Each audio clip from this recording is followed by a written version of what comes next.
Thanks for her many contributions, which in their own unique way have made our Navy a stronger and more capable force, and our never-ending fight for peace in this sometimes troubled world. Thanks for her countless dedicated hours, personal initiative, and deck plate leadership that have helped to make Nosk Battle Creek and the many units that she has served with the proud professional organization they are today. Thanks for being the type of leader that has ensured the next generation of sailors are ready to meet the challenges of tomorrow. Just as this is the end of one phase in her life, it is the beginning of another. So our gathering here today also gives us the opportunity to wish her every success in the future as she looks forward to new challenges and rewards. I extend an especially warm thank you and welcome to YN1 Ramsey's children, Tara, Jessie, and her mother Mary, and best friend Teresa Cipher, and the rest of her family and friends. I know that you, more than any one of us here, are exceptionally knowledgeable of her sacrifices she's put forth through many years. Thank you.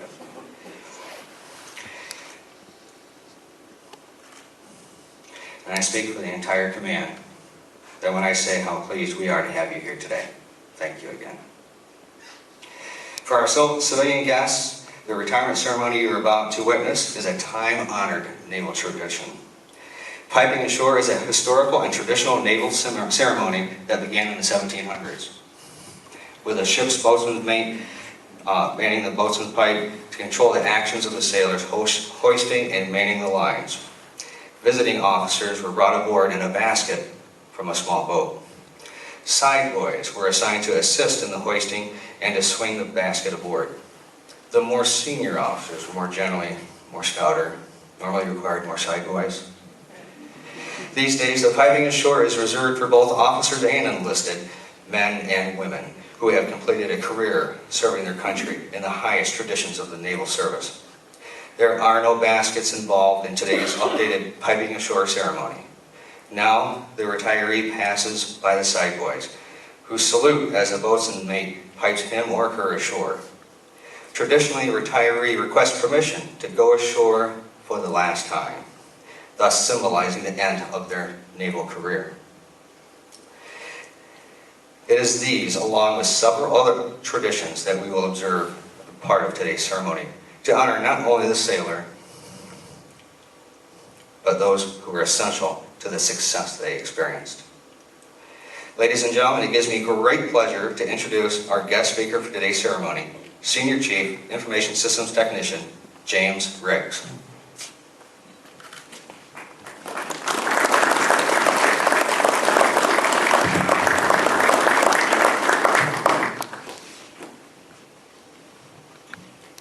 Okay, how's the volume on this? Right. Thank you, Chief Swickley, for that introduction. Good afternoon, everyone. Most of you know me, but I have been gone for more than 32 hours, so some of you probably haven't seen me before. It's my honor to speak today about our shipmate, Vanessa Ramsey, as she wraps up an astounding 22 years in the United States Navy. But first, I'd like to personally welcome her daughter, Tara, her son, Jesse, and her mother, Mary. I'd like to thank you for all you've done to enable your sailor to achieve this important milestone. And I can guarantee that we wouldn't be gathered here without your support. So now then, those of you who know me know that I can stand up here and talk to you for hours about almost nothing. So bearing that in mind, I'm going to try to keep it brief, 5-10 minutes. If it is longer than that, Chief Swickley is authorized to come up here and tackle me off the stage. Copy. All right, so I first met YN1 Ramsey in 2012. It doesn't seem that long ago, really.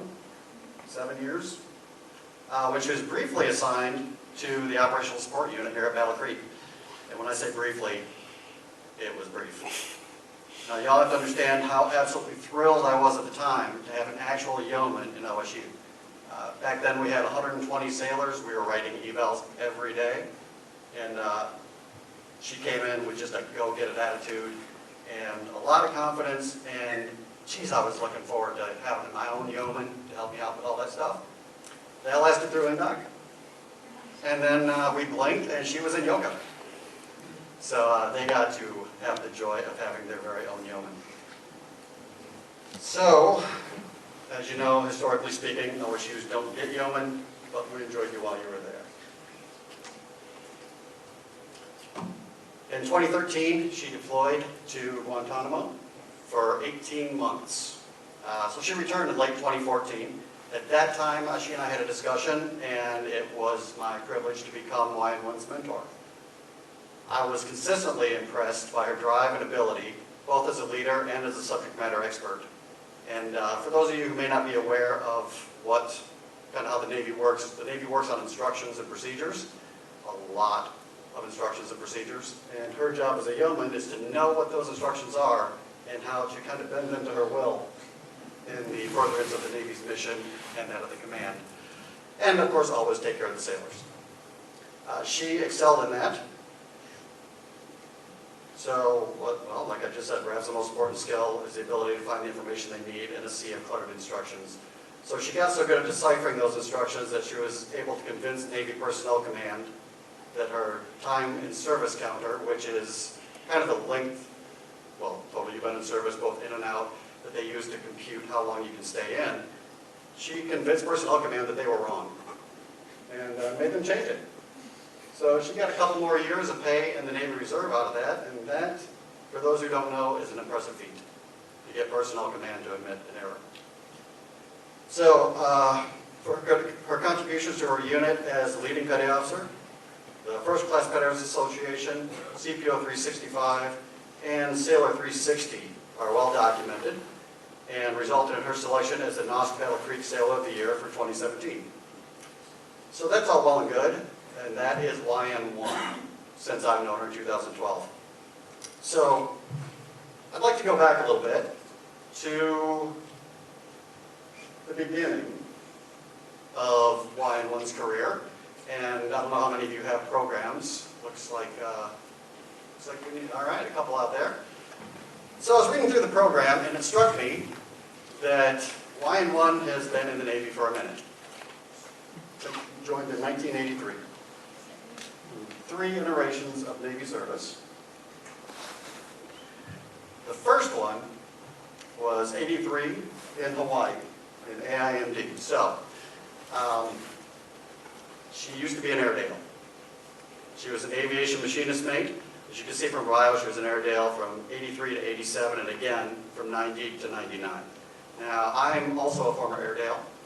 I was an aviation electronics technician before I converted to IT. So I understand how the Airedale blood runs deep. Airedales kind of look at being in the Navy a little bit differently than surface warfare types. It's just a completely different way, and it guides your career moving forward. So looking out over this assembly, I feel it's important to provide some context to the sheer level of next level awesomeness that was 83 Ramsey's active duty career. And reading it on paper just doesn't do it justice. So in the interest of brevity, I'll limit this to 2 points. Let's see here. So she got out of the Navy after a couple of years in Hawaii, which Hawaii, mid-80s, not a bad gig, right? She was working inside the AMD and the air conditioning. We're going to let her get by with that one because she was young and it was Hawaii. She came back in a case of either really good or epically bad timing. She re-enlisted in 1990, 4 months before we started the first Gulf War. So in those days, warfare quals were not only not mandatory, which we all know they are today. If you can get it, you have to get it. They're almost impossible to get, and you had to be invited to get a warfare qual. The requirements varied by command, but generally you had to have 2 years left on your enlistment, and you had to be a minimum of an E5 before you could even start the process. Despite those obstacles, AD3 at the time, Ramsey, just went ahead and got her air warfare wings, just because. She still wears them proudly today. So point 1, AD3 Ramsey got her wings anyway. Then in 1992, AD2 Ramsey went to sea.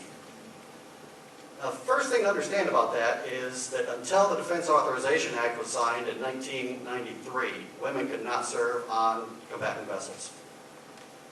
So we had just a little sea story. We had a female Navy aviator land on the Eisenhower when I was on the carrier. She had an armed guard of Marines, 8 Marines with fully locked and loaded shotguns and full battle rattle, surrounded her entire time on the ship. And at the end of her trip, she got back on her plane and flew off. We went back to normal. That one female on one Navy ship. So it was kind of a big deal that she went to sea in 1992. So again, in 1992, 82 Ramsey was on the rolling flight deck of forward deployed supply ships, the only ships that women were allowed on at the time. She was wrestling down tie-down chains on helos, doing the exact same job her male peers were doing on destroyers, frigates, carriers, etc.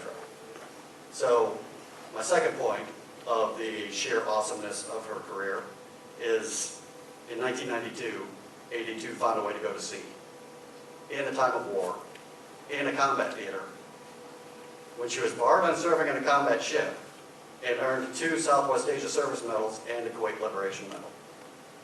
This is before she was allowed to. So 25 years ago, YN1 Ramsey was going about her job, minding her own business, and getting stuff done that she wasn't supposed to be able to do. Getting her wings early, going to sea, generally smashing through every barrier placed in her way. If I had to guess, I'd guess she probably didn't even know she was helping to pave the way for a fully integrated Navy. But she was. So, Bravo Zulu ship name. So on behalf of all here, I thank you for your 22 years of service and wish you the traditional fair winds of following seas. Rest easy, YN1. Your shipmates have to watch.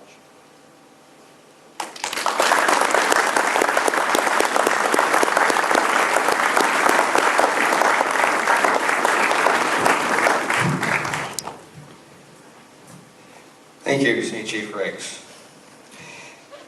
YN1 Ramsey, front and center. Commander Johnson will now present YN1 Ramsey's citations.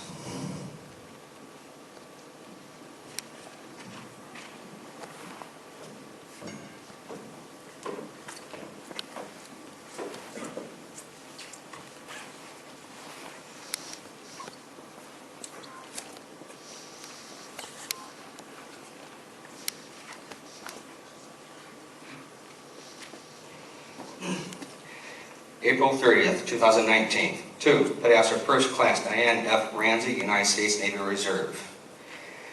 Dear Diane, congratulations on your retirement from the United States Armed Forces. I am proud to have served as your Commander-in-Chief, and I am pleased to join your family, friends, and colleagues in recognizing your career and accomplishments. Throughout history, the dedicated men and women of our military have protected our citizens and preserved the ideals that make our country strong. Their courage and sacrifice have inspired countless people and have helped shape America's character. On behalf of a grateful nation, I thank you for your contributions to our security and to the cause of peace and freedom. Your service, patriotism, and selfless devotion have helped advance the universal hope of liberty at home and around the world. Laura and I send our best wishes for health and happiness in the years ahead. May God bless you, and may God continue to bless America. Sincerely, George W. Bush.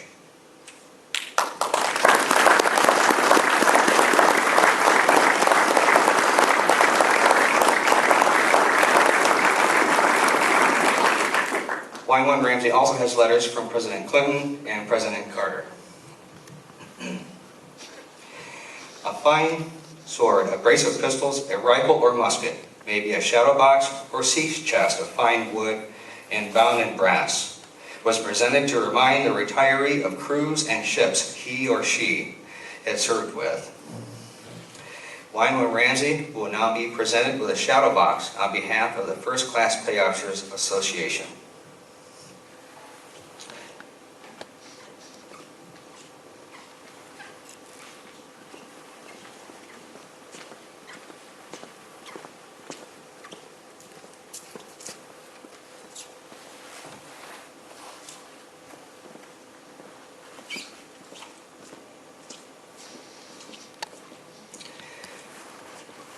YN1 Ramsey, your retirement shadow box depicts your career achievements in the United States Navy. It includes your many personal awards and the uniform devices indicating the ranks you have progressed through as you worked and earned your way up the advancement ladder. The national flag, symbolic of the nation you have so faithfully served during your 22 years of service.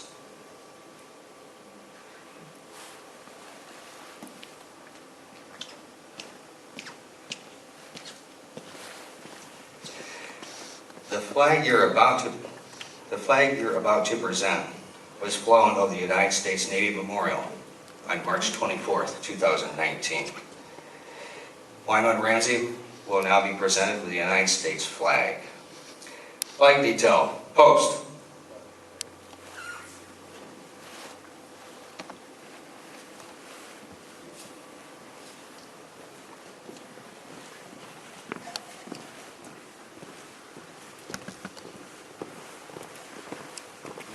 Note to all, the flag detail consists of 6 sailors, each one representative of a pay grade YN1 held.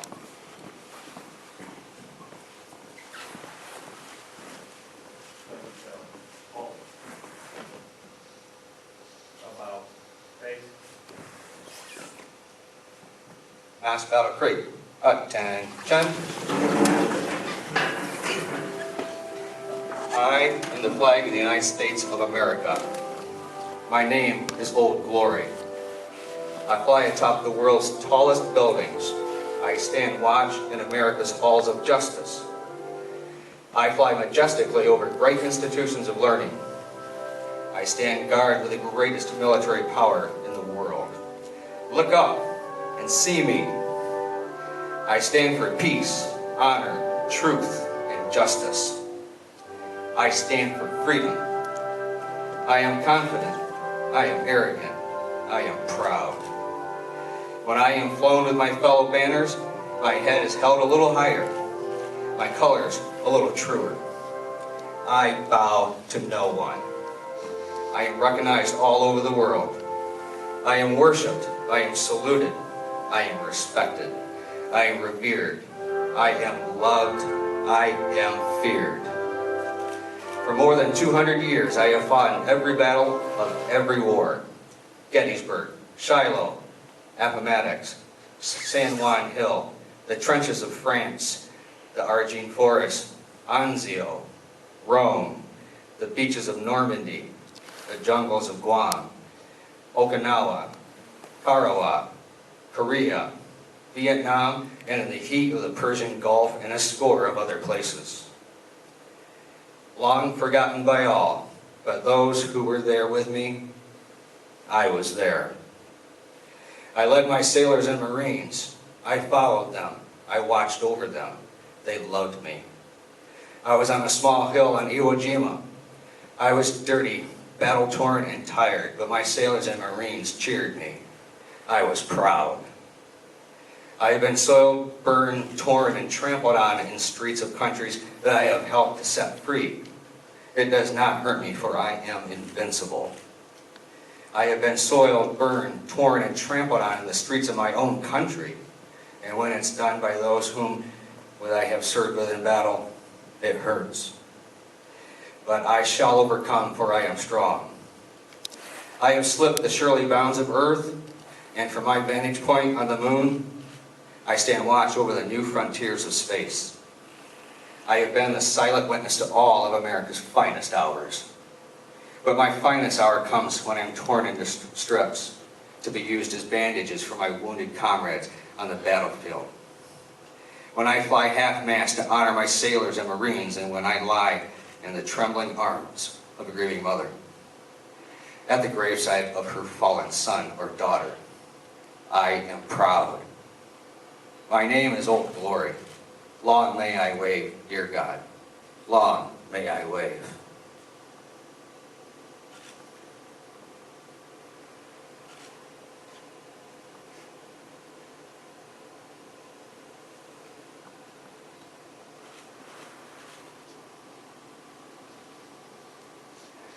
Flag detail. Post. About face.